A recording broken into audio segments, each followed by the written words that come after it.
You lost the room the second your jaw tightened. Not when you yelled, not when you slammed the table. The second your body betrayed what your mouth was still trying to control. The moment you lose your temper, you prove to the world that you are no longer in control of yourself or the room. And rooms have long memories. You replay it. 3 in the morning, the exact moment, what you said, how your voice cracked, how their eyes changed. That shift from respect to something else, something that looked like pity. Here is what nobody tells you.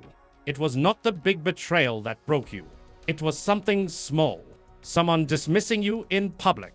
Someone interrupting you like your words were air. A smirk, a tone, and your whole body ignited. And then came the self-blame. Not just I overreacted, deeper. Why do I still do this? I thought I had changed. What kind of man loses control over that? That specific loop. You know exactly what I mean. Neuroscientists at the Max Planck Institute discovered something precise. When a high-status male perceives a public threat to his social rank, the amygdala fires before the prefrontal cortex can intervene by 200 milliseconds. You do not choose the trigger, but you are accountable for what happens next. 200 milliseconds, that is the window between the animal and the architect. Every man who has ever destroyed his own reputation in one outburst lost that war in less than a quarter of 1 second. The year is 169 AD. Marcus Aurelius stands in the Roman Senate. A senator named Priscus publicly mocks his military strategy loudly, with laughter behind it. The room waits. Every eye measuring how the emperor will answer this moment. Bis' chest tightened. He felt it. The heat behind the sternum that every powerful man knows. The primitive signal that says, strike back, dominate, destroy this man's argument with your authority. He felt all of it. He paused. Not a dramatic pause, a real one. Then he responded to the argument, not the man. He addressed the strategy, the logic, the evidence. He gave Priscus nothing to feed on. The room shifted, and Priscus shrank without Marcus touching him. Nobody in that Senate remembered what Priscus said. They remembered what Marcus did not do. Your reputation is not built from your best moments. It is built from what you refuse to become under pressure.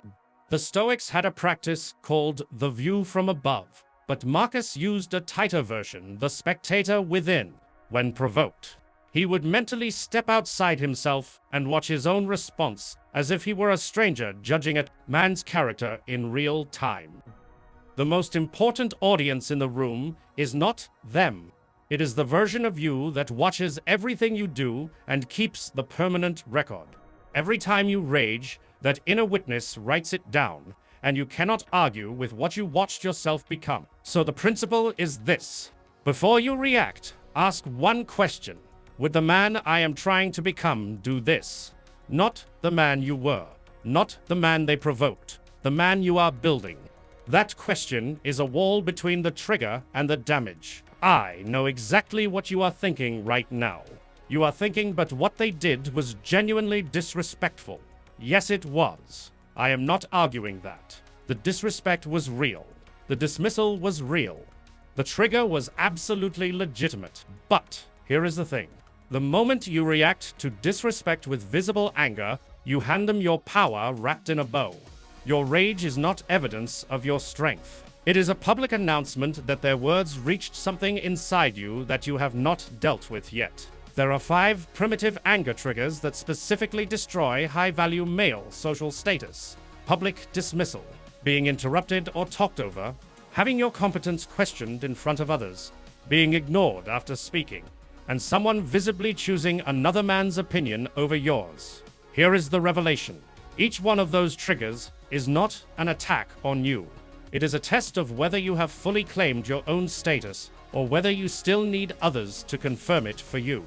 Secure men do not react to these triggers because they do not need the room to validate what they already know. Every time a man with real capability loses his composure over a social slight, he is advertising one thing: that his self-worth still lives outside himself, in other people's opinions. in other people's reactions. That is not high value. That is a gilded cage. And everyone in the room can see the bar. The first Stoic step Marcus practiced is this. The moment you feel that heat in your chest, name it out loud inside your head. Say the word anger. Not I am angry, just anger.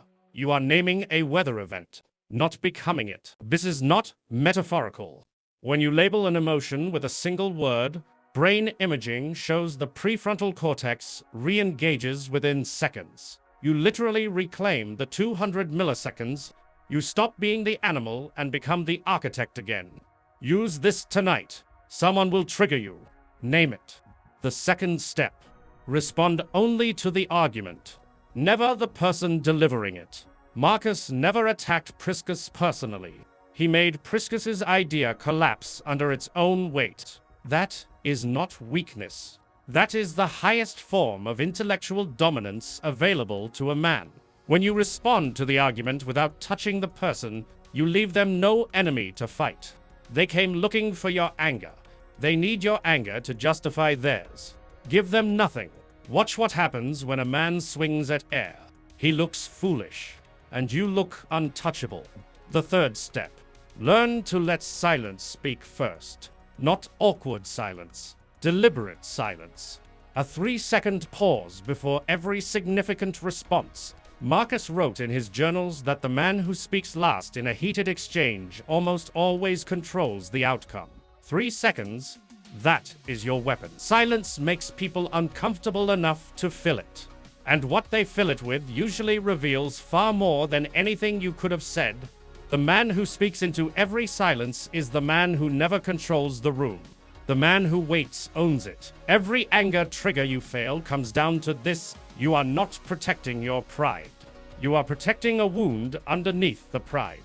The part of you that is still waiting to be seen as enough. That wound is legitimate, but you cannot heal it by making everyone in the room afraid of it. The real work is not learning to suppress anger. Suppression is just a pressure cooker waiting. The real work is building your self-concept so solidly from the inside that other people's opinions of you in the room become interesting data, not existential threats. That is what Marcus spent a lifetime building. Look at what this has already done to you.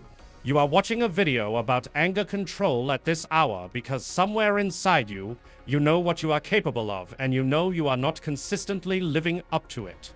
That is not weakness.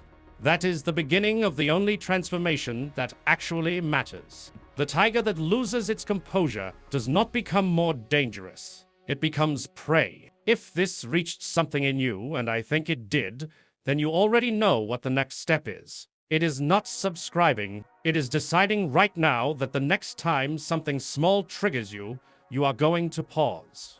Name it, and let the silence work. That is the entire practice. Start there.